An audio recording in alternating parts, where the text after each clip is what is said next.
বিসমিল্লাহির রহমানির রাহিম। সম্মানিত বিনিয়োগকারী ভাই বোনেরা, আসসালামু আলাইকুম। শুভ অপরাহ্ন। আজ 16 ফেব্রুয়ারি, রোজ রবিবার। আজকের ইন্ডেক্স পর্যালোচনা এবং আপনাদের অনুরোধের স্টক নিয়ে আপনাদের সামনে হাজির হয়েছি। আশা করি আপনারা সকলেই শারীরিকভাবে সুস্থ আছেন এবং ভালো আছেন।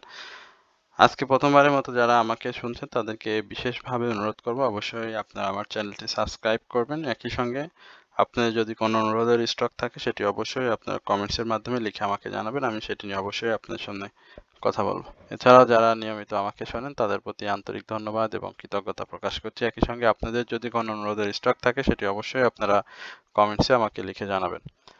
সময় সংক্ষিপ্ততার কারণে অনেক সময় আপনাদের সবার অনুরোধের স্টক আসলে নিয়ে আলোচনা করা সম্ভব হয়ে ওঠে না। তারপরেও আমি বিভিন্ন সময়ে আমার যে হোয়াটসঅ্যাপ গ্রুপ রয়েছে সেখানে কিন্তু আমি আপনাদের অনুরোধের প্রায় প্রতিটি স্টকেরই কিন্তু সমাধান দেওয়ার বা কি ধরনের মুভমেন্টে আসবে বা কি ধরনের প্রাইস অ্যাকশন হবে সেগুলো বলার চেষ্টা করি এবং বলি।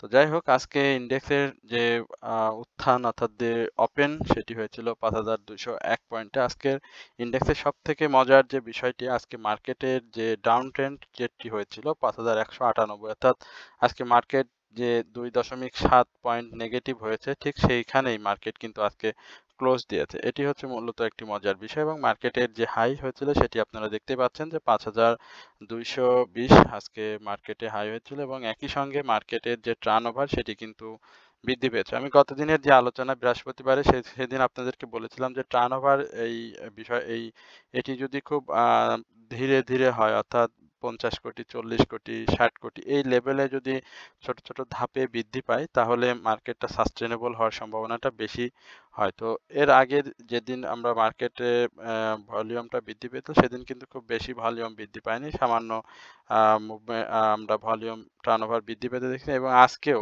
দেখেন গতদিনের যে ভলিউম ছিল 401 কোটি টাকা, আজকে কিন্তু সেটি হয়েছে 415 কোটি টাকা, অর্থাৎ আজকে কিন্তু 14 কোটি টাকা লেনদেন বেশি হয়েছে। তো এই লেনদেনের যে বিষয়টি বৃদ্ধি পেয়েছে এটি কিন্তু খুব ভালো। এভাবে যদি ধীরে ধীরে টার্নওভার হয়, বৃদ্ধি পায়, তাহলে সেটি সাস্টেনেবল হয়। এরপরে ইন্ডেক্সের আজকে যে স্টকগুলো আমরা আপ ট্রেন্ডে দেখেছি, সেখানে আজকে 138টি স্টক আপ ট্রেন্ডে ছিল, ডাউন ট্রেন্ডে ছিল 196টি এবং আনচেঞ্জ অবস্থাতে ছিল আজকে 75টি স্টক। এরপরের যে বিষয়টি আপনাদের সাথে খুব সংক্ষেপে আলোচনা করব সেটি হচ্ছে আজকে গেনার লিস্ট, টপ 10 এর গেনারগুলো আপনারা আজকে দেখতে পাচ্ছেন। আজকে কিন্তু বেশ মিশ্র পদ্ধতি আমরা দেখতে পাচ্ছি যে বিভিন্ন ক্যাটাগরির স্টক রয়েছে, বিভিন্ন আ সেক্টরের কিন্তু স্টক কিন্তু আজকে টপ 10 এ স্থান পেয়েছে। দেখেন প্রথমেই আজকে আমরা বিডিকমকে দেখতে পাচ্ছি। বিডিকম অনলাইন লিমিটেড, এই স্টকটি আজকে কিন্তু আপ ট্রেন্ডে হয়ে আজকে হল্টেড করছে। ভালো একটি স্টক, আমরা জানি বিডিকম, কিন্তু অনেকদিন পরে কিন্তু আজকে স্টকটি এস আলম দেখতে পাচ্ছি, সেটিও আজকে হল্টেড হয়েছে, প্রাইস অ্যাকশন করেছে। রিজেন্ট টেক্সট, জিকিউ বলপেন যেটি ম্যাসকিলিনিয়াস সেক্টরের স্টক, এটি দেখেন আজকে খুব ভালো প্রাইস অ্যাকশন হয়েছে। আমি এই সেক্টর সম্পর্কে বারবার আপনাদের সম্পর্কে বলি স্টকগুলো। এরপরে তশরিফা, গোল্ডেন সান, সোনালী পেপার, পেপার প্রসেস, বিভিন্ন সেক্টরে আজকে আমরা দেখতে পাচ্ছি স্টক প্রাইস অ্যাকশন করেছে। এরপরে সেক্টর বাই গেনারে যদি আমরা একটু তাকাই, সেখানে দেখতে পাচ্ছেন যে টেক্সটাইল সেক্টরে আজকে কিন্তু আপ ট্রেন্ডে থাকলেও এই স্টকগুলো কিন্তু দেখেন মাত্র 16টি স্টক কিন্তু আজকে আপ ট্রেন্ডে ছিল। এটা খুবই খারাপ অবস্থা। ইঞ্জিনিয়ারিং সেক্টর তো দেখেন প্রায় সেম, আজকে 16টি স্টক আপ ট্রেন্ডে ছিল, ডাউন ট্রেন্ডে 21টি। ফার্মাসিউটিক্যাল সেক্টরে আরো খারাপ অবস্থা, 12টি স্টক মাত্র আপ ট্রেন্ডে ছিল, ডাউন ট্রেন্ডে ছিল 19টি। এরপরে ব্যাংকিং সেক্টরটা আজকে উঠে আসছে, ইন্স্যুরেন্স সেক্টরটা মুভমেন্টে আসতে পারতেছে না। আমরা দু একদিন দেখতে পাচ্ছি ইন্স্যুরেন্স সেক্টরকে মুভমেন্টে, বাট কন্টিনিউ করতে পারছে না। তো এই হচ্ছে মূলত সেক্টর বাই গেনারের এখানে যদি আমরা আরো বেশ কিছু স্টককে মুভমেন্টে দেখতে পেতাম তাহলে কিন্তু আমাদের ইন্ডেক্সের যে আজকে নেগেটিভ যে ট্রেন্ডটা ছিল সেটি কিন্তু আজকে হতো না। এরপরে আপনাদের চার্ট নিয়ে খুব সংক্ষিপ্ত পরিসরে একটু আলোচনা করার চেষ্টা করি। আপনার চার্টটি দেখতে পাচ্ছেন যে একেবারে 5টি আমরা গ্রিন ক্যান্ডেলের পরে একটা রেড ক্যান্ডেল দেখেছিলাম, এখানে 2টার পরে একটা রেড, এবং আজকে যেটি করেছে গ্রাভিস্টন ডোজি স্টকটি ক্যান্ডেলের অবস্থানটা অনিশ্চিত একটা ক্যান্ডেলের অবস্থা। এখান থেকে যে কোনো কিছুই হতে পারে। আপনারা এই গ্রাভিস্টন ডোজি আরো বিভিন্ন জায়গায় করেছে ক্যান্ডেল। এই ধরনের ক্যান্ডেলে আপ ট্রেন্ডের সম্ভাবনাও থাকে, আবার ছোটখাটো ডাউন ট্রেন্ডের সম্ভাবনাও থাকে। তো আমি যদি আপনাদেরকে একটু বলি যে মার্কেটের যে অবস্থা দেখতে পাচ্ছেন যে হিস্টোগ্রামের যে বারগুলো রয়েছে সেখানে দেখতে পাচ্ছেন যে আজকে হিস্টোগ্রামের বারটি ধূসর এবং একটু ছোট হয়েছে। এছাড়াও এমএসিডির যে অবস্থা, ব্লু রেখা এবং অরেঞ্জ রেখার উপরেই আমরা ব্লু রেখার অবস্থান দেখছি, তবে সেটি আজকে একটু ডাউনে চলে আসে। এছাড়াও হিস্টোগ্রাম আরএসআই যেটি রয়েছে সেটাও কিন্তু বাড়ার জায়গা রয়েছে, এখানে একটু আরএসআইটাও আজকে ডাউন ট্রেন্ডে হয়েছে, যেহেতু মার্কেটে আজকে নেগেটিভ ট্রেন্ডটা আমরা শেষে দেখে ফেলেছি, যার কারণে এই আরএসআইটা এরকম হয়েছে। আর মুভিং এভারেজ অনুযায়ী এখন পর্যন্ত হিস্টোগ্রামের বার এমএসিডি অনুযায়ী কিন্তু এখন পর্যন্ত মার্কেটে বাই সিগন্যাল রয়েছে। সুতরাং আমরা আশা করি যে মার্কেটের যে সাপোর্টটি, এই সবথেকে বড় সাপোর্ট হবে 5185। এই সাপোর্টটি মার্কেট রেসপেক্ট করবে, এবং তার আগে আরেকটি সাপোর্ট রয়েছে, সেটিও আপনাদেরকে বলি যে 5190। এই সাপোর্টটা মার্কেটের জন্য খুবই গুরুত্বপূর্ণ। তো আগামী দিনে আমরা মার্কেটের যে ডাউন ট্রেন্ড, সেই ডাউন ট্রেন্ডটা হয়তো খুব বেশি যদিও দেখি, তাহলে 5190 এই পর্যন্ত আমরা দেখব, এবং এখানে এসে মার্কেটটি আবারও ঘুরে যাবে এটাই প্রত্যাশা করি। যেহেতু মার্কেটের একটা আমরা মুভমেন্ট বা তার টার্নওভার সবকিছু একটা সাস্টেনেবল আমাদের কাছে মনে হচ্ছে। সুতরাং এই মুহূর্তে আমরা সাধারণ বিনিয়োগকারী যারা রয়েছি তারা হতাশ না হয়ে আপনাদের অনুরোধ করব যেন আপনারা একটু ধৈর্য সহকারে মার্কেটে বাই সেলের মধ্যে থাকেন, তাহলে আপনারা এখান থেকে অবশ্যই প্রফিট টেক করবেন। এরপরে আপনাদের অনুরোধের যে স্টকগুলো রয়েছে সেটি নিয়ে খুব সংক্ষিপ্ত পরিসরে আলোচনা করব। আজকে বিডিকম নিয়ে হোয়াটসঅ্যাপ গ্রুপে জানতে চাইছেন, যখন হলটেড করে আসলে এটি কন্টিনিউ করবে কিনা যদি একটু বলতেন। হ্যাঁ, বিডিকমের আমরা বিভিন্ন নিউজ পেয়েছি যে বিডিকম বিভিন্ন জায়গায় অনলাইন ভিত্তিক বিভিন্ন কাজে বিডিকম কাজ করছে, এবং সেই কাজগুলো একটু বৃহৎ পরিসরে করার চেষ্টায় আছে। একই সঙ্গে তাদের সেকেন্ড কোয়ার্টার ইপিএস যেটি সেটিও ভালো এসেছে, ন্যাব যথেষ্ট পরিমাণে ভালো।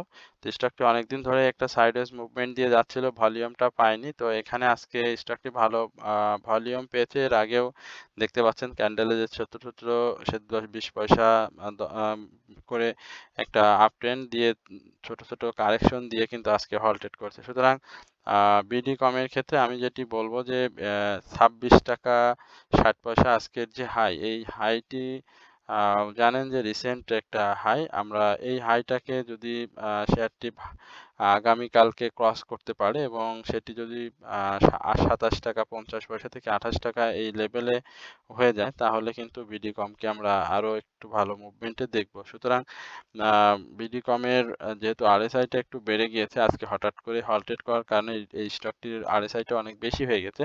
তো আমি মনে করি যে 27 টাকা 50 পয়সা এই লেভেলে স্টকটি থেকে আপনারা একটু প্রফিট টেক করে নেবেন।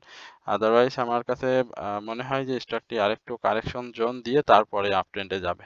আর ভলিউমটা ভালো পেয়েছে, হিস্টোগ্রামের বার এমএসিডি সবকিছুই পজিটিভ।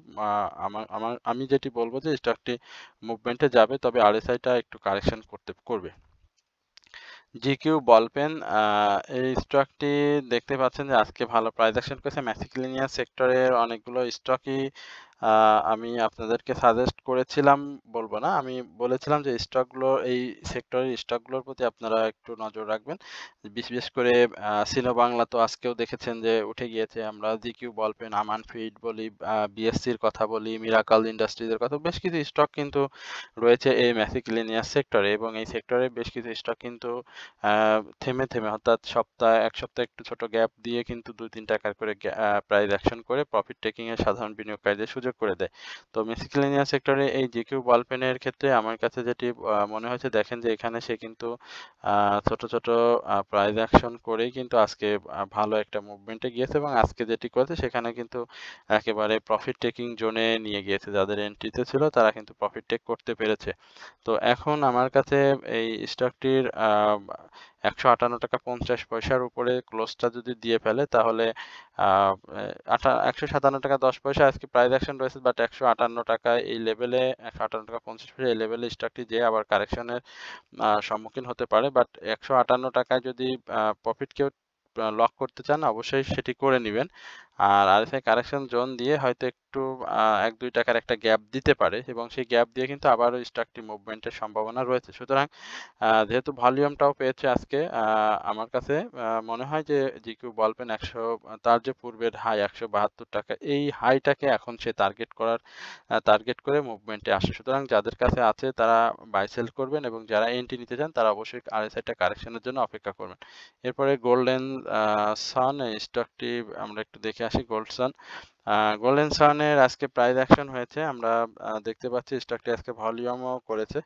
তবে এই স্টকটি আপনারা জানেন যে বেশ কিছুদিন ধরে ইঞ্জিনিয়ারিং সেক্টরের স্টকটি কিন্তু মুভমেন্টে না গিয়ে একটা সাইডওয়েজ মুভমেন্ট দিয়েই যাওয়ার জন্য চেষ্টা করছিল এবং সেটি করে আজকে কিন্তু সে প্রাইস অ্যাকশনটা করেছে। তো ভলিউমটা করেছে, দেখা যাক সে ভলিউমটা কত দূর পর্যন্ত নিতে পারে এবং ধরে রাখতে পারে এটি দেখতে হবে, কারণ এর আগেও সে পূর্বে এই ধরনের ভলিউম করেছিল, বাট সে ভলিউমটা ধরে রাখতে পারেনি। পরবর্তীতে প্রাইস অ্যাকশনটা ডাউন ট্রেন্ডে চলে যায়। শেয়ারটির সেকেন্ড কোয়ার্টার ইপিএস খুব বেশি একটা ভালো আসেনি। এই মুহূর্তে হিস্টোগ্রামের বার এমএসিডি মুভিং অ্যাভারেজ অনুযায়ী বাই সিগন্যালে রয়েছে শেয়ারটি। নিঃসন্দেহে আরএসআইটাও বাড়ার অনেক জায়গা রয়েছে, প্রাইস অ্যাকশনেরও সুযোগ রয়েছে। সো আমার কাছে আমি যেটি বলবো যে এন্ট্রি জোন খুঁজতে পারেন, এন্ট্রি জোন এখানে নিতে পারেন, সমস্যা নেই। তবে অবশ্যই স্টকটি থেকে আপনাদের 14 টাকা 50 পয়সা থেকে 15 টাকা এই লেভেলে আসলে শেয়ারটি থেকে প্রফিটটা টেক করে নিতে হবে। আর এই একটি বিষয় সবসময় খেয়াল রাখতে হবে যে সে তার ভলিউমটাকে ধরে রাখতে পারে কিনা। যদি ভলিউমটা ছেড়ে দেয় বা ভলিউমটা কন্টিনিউ করতে না পারে তাহলে কিন্তু এই 13 টাকা 70 পয়সা যে লেভেলটি আপনারা দেখতে পাচ্ছেন সেখান থেকে কিন্তু আমরা 14 টাকা 20 পয়সা থেকে 14 টাকা এই লেভেলে কিন্তু শেয়ারটিকে ঘোরাফেরা আবারও করতে দেখব। এরপরে আপনাদের আরো কিছু স্টকের অনুরোধ রয়েছে। এবার আমি আপনাদের ফার্মাসিউটিক্যাল সেক্টরের এসিএমপিএল এই স্টকটি নিয়ে কথা বলবো, অর্থাৎ একমি পেস্টিসাইড লিমিটেড এই স্টকটি দেখতে পাচ্ছেন যে স্টকটি ভলিউমটা ধরে রেখেছে, প্রাইস অ্যাকশনের জন্য চেষ্টা করছে। আজকেও হাই করেছিল 14 টাকা 30 পয়সা, ছোট ছোট মুভমেন্ট দিয়ে সামনের দিকে যাওয়ার চেষ্টা করছে। এখন আমি যদি বলি তাহলে স্টকটা একটা হল্টেড সিচুয়েশন ক্রিয়েট করেছে এবং এখানে একটা হল্টেড প্রাইস আমরা প্রত্যাশা করি। বাট এখানে সমস্যা যেটি করেছে যে সে গত দিনের হাইয়ের নিচে সে আজকে ক্লোজ দিয়েছে, এটা একটা সমস্যা সে ক্রিয়েছে। তবে আজকে যদি গত দিনের হাইয়ের উপরে ক্লোজ দিতে পারতো তাহলে আমরা অবশ্যই স্টকটির একটা হল্টেড প্রত্যাশা করতাম, বাট সেখানে হয়তো হচ্ছে না। তো আমার কাছে যেটি মনে হয় যে আগামী দিনে স্টকটির একটু কারেকশন জোনের সম্ভাবনা রয়েছে। সেক্ষেত্রে কারেকশনটি হয়তো 10 পয়সা 20 পয়সা করে একটা দুইটা নিতে পারে, অথবা একদিনে কারেকশন শেষ করে আবার আপ ট্রেন্ডে যেতে পারে। যেহেতু তার আরএসআইটা মধ্যমুখী রয়েছে সেখানে একটু কারেকশন জোনটা করবে এবং গত দিনের হাইয়ের উপরে সে ক্লোজটা নিতে পারেনি সেই জন্য। আর এমএসিডি মুভিং অ্যাভারেজ হিস্টোগ্রামের বার সবকিছুই পজিটিভ রয়েছে, এখন পর্যন্ত বাই সিগন্যালে রয়েছে। এখন শেয়ারটির হাই বা কি ধরনের সে আপ ট্রেন্ডে যাবে সেক্ষেত্রে যদি আমি বলি যে স্টকটির 14 টাকা 50 পয়সা এই উপরে ক্লোজ দিতে হবে এবং সেখান থেকে শেয়ারটি 16 টাকা এই লেভেলে আমরা আপাতত দেখব। সুতরাং একমি পেস্টিসাইড যাদের আছে আমি বলবো যে দেখতে পারেন খুব সতর্কতার সহিত, কারণ শেয়ারটি ভলিউমটা পাচ্ছে, এটা কিন্তু খুব পজিটিভ একটা সাইন স্টকটির জন্য। আর কারেকশন জোন তো এই মুহূর্তে আমার কাছে খুব বেশি মনে হয় না। 13 টাকা 20 পয়সা থেকে শুরু করে 13 টাকা 50 পয়সা এই লেভেলটা মূলত এখনকার এই সিচুয়েশনে শেয়ারটির কারেকশন জোন হিসেবে বিবেচিত হবে। এরপরে এসপিসিএল শাহীবাজার পাওয়ার কোম্পানি লিমিটেডের এই স্টকটি নিয়ে আপনাদের একটু জানতে চেয়েছেন সেটি আমরা একটু আপনাদেরকে জানাই। SPCL এর অবস্থা যেটা জানেন যে স্টকটি ইয়ারলি হাই ছিল ৳৬৫, সেখান থেকে ডাউন ট্রেন্ড ক্রিয়েট করে সে আপস অ্যান্ড ডাউনস এর মধ্যে রয়েছে। বাট তার ডাউন ট্রেন্ডটা একটু বেশি আ এখন পর্যন্ত আমার কাছে মনে হয়েছে। কারণ স্টকটির যে NAV রয়েছে বা তার যে পাবলিক হোল্ডিং যে স্টক রয়েছে সেই স্টকের তুলনায় শেয়ারটি কিন্তু সে ধরনের ভলিউম গেইন করতে পারেনি। তো যার কারণে এই স্টকটির প্রাইস অ্যাকশনটাও সেভাবে হয়নি। একই সঙ্গে তার সেকেন্ড কোয়ার্টার যে ইপিএস সেটিও ভালো আসেনি। সেক্টর ওয়াইজ মুভমেন্টও নাই। তো আমার কাছে আ SPCL এর যে বিষয় সেটি আমি যদি বলি যে এখানে কারেকশন জোন যেটি রয়েছে ৳13, ৳33 আ এই লেভেলটা স্টকটির জন্য খুব ভালো একটা সাপোর্ট জোন। ৳33.80 থেকে আ ৳33.60 এই সাপোর্ট জোনটাকে দেখা যাক আ এই শেয়ারটি রেসপেক্ট করে কিনা। এর আগেও সে এই লেভেলে ছিল এবং সেখানে সে রেসপেক্ট করেছিল। তো এবারও প্রত্যাশা করছি শেয়ারটি রেসপেক্ট করবে। আজকেও গ্র্যাজুয়ালি একটু ভলিউমটা বৃদ্ধি পেয়েছে। বাই সিগন্যালের এখন পর্যন্ত রয়েছে। তবে হিস্টোগ্রামের বারটি আজকে ধূসর হয়েছে। গত দিনের তুলনায় আজকে আ ধূসর হচ্ছে এবং ছোট হচ্ছে। তো এখানে আ লক্ষ্য রাখতে হবে যে আসলে স্টকটি এইখান থেকেই কি সাইডওয়েজ মুভমেন্ট শুরু করে না এখান থেকে একটু মুভমেন্টে গিয়ে সে আবার ডাউন ট্রেন্ডে আসে। কারণ যেহেতু আ বা তার যে হিস্টোগ্রামের বার রয়েছে সেটা ধূসর হয়ে আসে। এখানে ভলিউমটা গেইন করতে হবে এবং আ প্রাইস অ্যাকশনের জন্য অবশ্যই সেক্টর ওয়াইজ মুভমেন্ট লাগবে। তো সেই মুভমেন্টটা যদি না আসে তাহলে আমরা এখানে হয়তো তার একটা সাইডওয়েজ মুভমেন্ট দেখব। সেক্ষেত্রে তার প্রাইস অ্যাকশন থাকবে ৳33.60 থেকে শুরু করে ৳33 আ এই লেভেলে। তো আশা করা যায় যে স্টকটি আ আ ভলিউম পেলে মুভমেন্টে আসবে। তো দেখা যাক শেয়ারটি কি অবস্থা সৃষ্টি করে পরবর্তীতে। এরপরে নুরানি। নুরানি নিয়ে টেক্সটাইল সেক্টরের স্টকটি আ আ প্রাইস অ্যাকশন করেছিল। আ আম অনেকেই প্রফিট টেক করেছেন। এখন একটু কারেকশন জোনে থাকবে এটাই স্বাভাবিক। ক্যাটেগরি চেঞ্জ, টেক্সটাইল সেক্টরের মুভমেন্ট সবকিছু মিলিয়ে স্টকটি কিন্তু সেই ৳৩.৫০ থেকে শুরু করে আমরা ৳৪.৯০ এই লেভেলে স্টকটি দেখেছি। এখন কারেকশন জোনটা তাকে দেখতে হবে। সুতরাং আমি মনে করি যাদের আ আটকে গিয়েছেন তাদেরকে কারেকশন জোনটা ফেস করতে হবে এবং সেই ফেসটা আমার কাছে মনে হয় ৳৪ থেকে শুরু করে ৳৩.৮০ এই লেভেলটা পর্যন্ত শেয়ারটির আসার সম্ভাবনা রয়েছে। তো যাদের কাছে রয়েছে আমি বলব যে স্টকটি এই কারেকশন জোনে আসবে। যেহেতু এটি জেড ক্যাটেগরি শেয়ার হয়তো গতকালকে হয়তো অনেকেই এন্ট্রি নিয়েছেন। তো আজকে বের হতে পারবেন না। আরো ২-৩ কার্যদিবস আপনাকে অপেক্ষা করতে হবে। সেই কার্যদিবসের আগে আমার কাছে মনে হয় যে ৳৩.৮০ থেকে ৳৪ মিনিমাম এই লেভেলে শেয়ারটি প্রাথমিক কারেকশন করে ভলিউম পেলে আবারও আপট্রেন্ড কন্টিনিউ করবে। আপ্তাবটো এই স্টকটি নিয়ে আপনারা জানতে চেয়েছেন। আপ্তাবটো আমরা একটু আপ্তাবটো নিয়ে আপনাদেরকে খুব সংক্ষেপে পরিসরে জানানোর চেষ্টা করছি। আপ্তাবটো আ ভালো একটি স্টক নিঃসন্দেহে আত্মবাটো ভালো। আজকে সে আনচেঞ্জড অবস্থায় শেষ করেছে। ভলিউমটা পায়নি। দেখেন এই স্টকটির যে ধরনের ভলিউম ছিল আমরা যে ধরনের প্রত্যাশা মাফিক প্রত্যাশা করেছিলাম এই স্টকটি নিয়ে। দেখেন সেই স্টকটি কিন্তু এখন সেই অবস্থাতে নেই। শেয়ারটি বেশ ডাউন ট্রেন্ডে যাচ্ছে। ভলিউমটাও গেইন করতে পারতেছে না। পূর্বের যে ভলিউম আমরা এই স্টকটিতে দেখেছিলাম সেই ধরনের ভলিউমটা নেই। এখন একটা আ আ কি বলবো যে একটা আ একটা আ খারাপ অবস্থাই বলব যে এই মুহূর্তে সে পার করছে। তো এই স্টকটির আমি আ যেটি বলব যে এটি ইঞ্জিনিয়ারিং একটি সেক্টরের একটি স্টক ক্যাটেগরি চেঞ্জ হয়েছে। ক্যাটেগরি চেঞ্জের পরে শেয়ারটি আসলে মূলত আ একটা আ ডাউন ট্রেন্ডে চলে যায় এবং সেই ডাউন ট্রেন্ডটা অব্যাহত রয়েছে। তো এখন যেই আ লেভেলে রয়েছে আমার কাছে মনে হয় যে ৳৩৪.৯০ থেকে ৳৩৪.৭০ এই লেভেলটা আ শেয়ারটির জন্য একটা সাপোর্ট জোন হবে এবং এই সাপোর্ট জোনটাকে সে যদি রেসপেক্ট না করে তাহলে কিন্তু ডাউন ট্রেন্ডটা অব্যাহত থাকবে। তো যেহেতু সেক্টর ওয়াইজ মুভমেন্ট ইঞ্জিনিয়ারিং এ আমরা দেখতে পাচ্ছি সেক্ষেত্রে হয়তো সে ছোট, ছোট কিছু মুভমেন্টও দিবে। দিয়ে একটা সাইডওয়েজ মুভমেন্ট দিয়ে এখন আপাতত যাবে। আর যেহেতু তার সেকেন্ড কোয়ার্টার ইপিএসটা ভালো এসেছে, সেক্ষেত্রে প্রাইস অ্যাকশন হবে। ক্যাশ ডিভিডেন্ড হিস্ট্রি ভালো আছে। সেটি ডিসবার্সড হয়ে গেলে ক্যাটেগরি চেঞ্জ হলে তখন কিন্তু আবারও সেই পুরনো আ যে পারফর্মিং স্টকের মধ্যে আমরা আপ্তাবটকে দেখেছিলাম সেটা দেখব। ইসলামী ব্যাংক আ নিয়ে জানতে চেয়েছেন। ইসলামী ব্যাংকের সাইডওয়েজ মুভমেন্ট, ইসলামী ব্যাংক যাদের রয়েছে আমি বলব যে অপেক্ষা করতে হবে। ব্যাংকিং সেক্টরের মুভমেন্টটা আসতে হবে, ভলিউমটাও গেইন করতে হবে।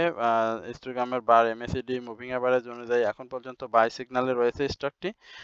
সুতরাং স্টকটির ৪৬ টাকা এই প্রাথমিক যে বাধাটা রয়েছে সেটি আগে পার করতে হবে। তো যেকোনো সময় এই ধরনের স্টকে ভলিউমটা চলে আসে এবং প্রাইস অ্যাকশন হয়ে যায়। সুতরাং সাপোর্ট লেভেলে রয়েছে, খুব বেশি ডাউন ট্রেন্ড হয়তো আমরা দেখব না। ৪৩ টাকা ৪০ পয়সা এই লেভেল পর্যন্ত হয়তো আমরা, বা ৪৩ টাকা ৩০ পয়সা এই লেভেলে আমরা স্টকটিকে সর্বনিম্ন অবস্থায় হয়তো পাবো। বাট এর পাশে এই মুহূর্তে আমরা প্রত্যাশা করছি না স্টকটি তার যে ইয়ারলি লো সেখানে সে হিট করবে। তো যেহেতু সে আপডেটে যাওয়ার জন্য আজকে একটা চেষ্টা করতেছিল, ভলিউমটা পেয়েছে আগের মতোই। তো ভলিউমটা গেইন করতে হবে, সেক্টর ওয়াইজ মুভমেন্ট আসলে শেয়ারটি অবশ্যই ভালো হবে। সুতরাং যাদের কাছে আছে একটু অপেক্ষা করতে হবে। আমরানেট, আমরানেটের নিয়ে কি বলবো? আমরানেটের যে প্রেডিকশন সেটি তো বলেইছিলাম যে এই যে বাধাগুলো রয়েছে এইগুলো পার করতে হবে, হ্যাঁ? পার করলে আমরা হয়তো 25 টাকার উপরে ক্লোজ দিলে হয়তো একটা মুভমেন্টে পাবো এবং সেক্ষেত্রে 26 টাকা আমরা স্টকটিকে দেখবো। RSI-টা ভালো পজিশনালি রয়েছে। হিস্টোগ্রামের বারটাও সুন্দর, MACD-ও অনেক সুন্দর, মুভিং এভারেজ অনুযায়ী বাই সিগন্যালে রয়েছে, সন্দেহ নাই। শেয়ারটিতে বা ভলিউমটা বেড়ে গেলে অবশ্যই প্রাইস অ্যাকশন হবে। ইয়ারলি সেকেন্ড কোয়ার্টার ইপিএসটা ভালো আসেনি, but P ratio, NAV, public holding সবকিছুই এখন পর্যন্ত স্টকটির জন্য পজিটিভ। সুতরাং আমি বলবো যে শেয়ারটিতে যাদের হোল্ড করে আছেন তাদেরকে একটু দেখে শুনে সিদ্ধান্ত নিতে হবে। শেয়ারটি যদি 26 টাকা এই আশেপাশে ক্লোজ দেয় তাহলে কিন্তু শেয়ারটি আবারও মুভমেন্টে আসবে। যেহেতু আইটি সেক্টর একটা ছোট মুভমেন্ট দিয়েই সবসময় যায়। আজকে আইটি সেক্টর একটা মুভমেন্ট ছিল, তো যার কারণে আমরা অনেকগুলো স্টককেই কিন্তু আজকে প্রাইস অ্যাকশনে দেখেছি। তো আইটি সেক্টরের এই আমরানেটটাও ভালো হবে, যেহেতু এটি ক্যাটাগরি একটি স্টক। সেক্টর ওয়াইজ মুভমেন্টের সাথে তাল মেলাতে পারলে আমরা অবশ্যই স্টকটিতে একটা ভালো গ্যাপ পাবো। সুতরাং যাদের কাছে আছে তারা হোল্ড করবেন। আর ইয়ারলি লো, আমার কাছে যেটি মনে হয় স্টকটি এখন আর ইয়ারলি লো এর কাছে যাওয়ার সম্ভাবনা নাই। এরপরে একটা ফার্স্ট প্রাইম মিউচুয়াল ফান্ড নিয়ে একটা prime finance first mutual fund নিয়ে একটা অনুরোধ ছিল। এটি তো আজকে স্পট ডেটে রয়েছে। সাইডওয়েজ মুভমেন্ট, ইয়ারলি লো 20 টাকা, তো খুব কাছাকাছি অবস্থান করছে। এটা ভালো একটা সাপোর্ট জোন। আমি বলবো যে অপেক্ষা করতে হবে শেয়ারটি তার সাপোর্টকে রেসপেক্ট করে কিনা সেটি দেখার জন্য। তো প্রত্যাশা করছি যে শেয়ারটি তার সাপোর্টকে রেসপেক্ট করবে এবং সেই রেসপেক্টটা করলে স্টকটি আবারও একটু গ্যাপ দিবে। তো জানি না আপনার বাই প্রাইস কত, সুতরাং এখানে প্রিডিকশন যদি করতে হয় আমি বলবো যে স্টকটি অবশ্যই যেই 22 টাকা 40 পয়সা থেকে 22 টাকা 70 পয়সা এই বাধাটা আগে সাকসেসফুল ব্রেকআউট করতে হবে। যদি সেটি করতে পারে তাহলে আমরা স্টকটিকে 25 টাকা এই লেভেলে দেখবো। বাট যেহেতু ভলিউমটা নাই, ভলিউমটা তো গেইন করতে হবে। 1,48,00,000 পাবলিক হোল্ডিং শেয়ার রয়েছে, সেক্ষেত্রে ভলিউমটা গেইন করা স্টকটির জন্য খুবই জরুরি। একই সঙ্গে সেক্টর ওয়াইজ মুভমেন্টটাও দেখতে হবে। এটি মিউচুয়াল ফান্ড আপনারা জানেন যে খুব বেশি মুভমেন্টে থাকতেছে না, কন্টিনিউ করতেছে না, যার কারণে শেয়ারগুলোর কিন্তু প্রাইস অ্যাকশনও হচ্ছে না। তো সুতরাং অপেক্ষা করতে হবে ভাই, অপেক্ষার বিকল্প নাই। হিস্টোগ্রামের বার MACD মুভিং এভারেজ অনুযায়ী শেয়ারটিতে মুভিং এভারেজ অনুযায়ী কিন্তু সেল সিগন্যাল চলে আসে, বাট হিস্টোগ্রামের বার MACD অনুযায়ী এখন পর্যন্ত আমরা স্টকটিতে বাই সিগন্যাল দেখতে পাচ্ছি। RSI-টাও ডাউন ট্রেন্ড রয়েছে। সুতরাং এখানে আরেকটু বুঝে শুনে তারপরে এন্ট্রি নিতে হবে। আর প্রফিট টেকিং জোন যেটি বললাম সেই অবস্থায় গেলে আপনারা প্রফিট টেক করে নেবেন। তো এই হচ্ছে আজকের স্টক এবং ইন্ডেক্স নিয়ে আপনাদের সাথে সংক্ষিপ্ত পরিসরে আলোচনা। আশা করি আপনারা সকলেই ধৈর্য সহকারে আজকের এই আলোচনাটি শুনেছেন। তো সকলেই ভালো থাকবেন, সুস্থ থাকবেন এবং আমার চ্যানেলটি সাবস্ক্রাইব, কমেন্টস এবং শেয়ার করে আমার সঙ্গে থাকবেন। আসসালামু আলাইকুম ওয়া রাহমাতুল্লাহি ওয়া বারাকাতুহু।